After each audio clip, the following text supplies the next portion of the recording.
사람들은 세상의 방식을 따르지만 우리 하나님의 사람들은 하나님의 말씀을 따라 순종해야 된다. 기억합시다. 하나님의 말씀은 우리에게 명령이 아니라 약속이다. 우리가 하나님의 말씀을 따르면 이미 전쟁은 이긴 거예요. 많은 분들이 왜 하나님이 나를 복 주지 않느냐 그런데 복을 안 준 게 아니라 순종하지 않기 때문에 그 복을 누리지 못하는 거지요. 이미 하나님의 약속이 있지만 그 약속을 믿고 순종하면 전쟁을 하기도 전에 이미 이긴 거지요. 기도도 마찬가지거든요. 기도를 하면 하나님이 들어주는 것이 아니라 이미 하나님이 이루어 주셨기 때문에 우리에게 기도하라고 하시는 거다. 기도는 사람 일이 아니라 하나님 일이다.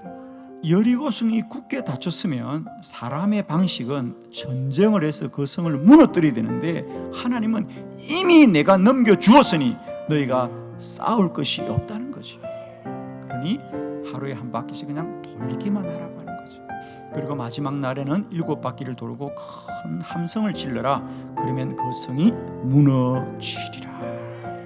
하나님의 말씀을 따르면 전쟁을 잘 하는 것이 아니라 전쟁을 하기 전에 이미 하나님이 이기게 하신 것을 알게 될 줄을 믿습니다. 여러분, 세상에 어떤 군대가 전쟁을 100% 이긴다는 것은 없습니다. 사람의 힘으로 하는 전쟁은 이길 때도 있고 질 때도 있고 그런 것입니다. 그런데 하나님의 말씀을 따르면 한두 번만 이기는 것이 아니라 전쟁을 할 때마다 이기게 하신다. 여기 이제 우리 주목하려고 하는 단어는 산지, 남방, 평지에 거주하는 모든 가나안 족속들도 싸워 이기게 하시더라. 사실 전쟁을 하는 사람들에게 지형은 참 중요해요. 그래서 우리가 오죽하면 아직도 군대를 나눌 때 우리가 육군, 해군, 공군 다 지형을 따라서 붙인 이름 아닙니까?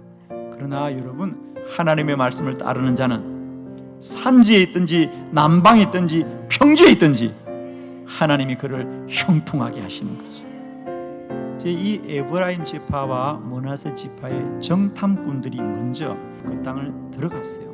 그 정탐꾼들이 가나안 사람에게 이 성의 입구가 어디냐? 어디로 가야만 우리가 이 성으로 들어갈 수 있느냐?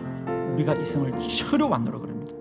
그런데도 불구하고 이 가나안 사람이 앞장서서 그 성을 인도해 주었어요. 이스라엘 백성들이 수월하게 그 베델을 정복하게 되더라. 우리가 하나님의 말씀을 따르면 원수들도 협력자가 되어서 우리를 도와주게 되는 거예요. 어느 때보다도 힘들고 어려운 때를 우리 모두가 보내고 있습니다.